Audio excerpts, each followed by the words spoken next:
Madam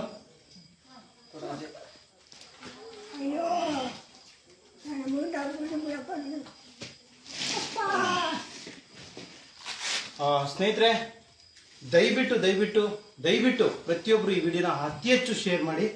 ಕಾರಣ ಏನಂತ ಹೇಳಿದ್ರೆ, ಇವ್ರು ಯಾರು ಏನು ಯಾವ ಊರು ನನಗೇನು ಗೊತ್ತಿಲ್ಲ. ಸೊ ಅಸಹಾಯಕ ಪರಿಸ್ಥಿತಿ ಬಿದ್ದಂಥವ್ರನ್ನ ನಮಗೆ ಒಬ್ರು ಸ್ನೇಹಿತರು ಕಳಿಸ್ಕೊಟ್ಟಿರ್ತಾರೆ.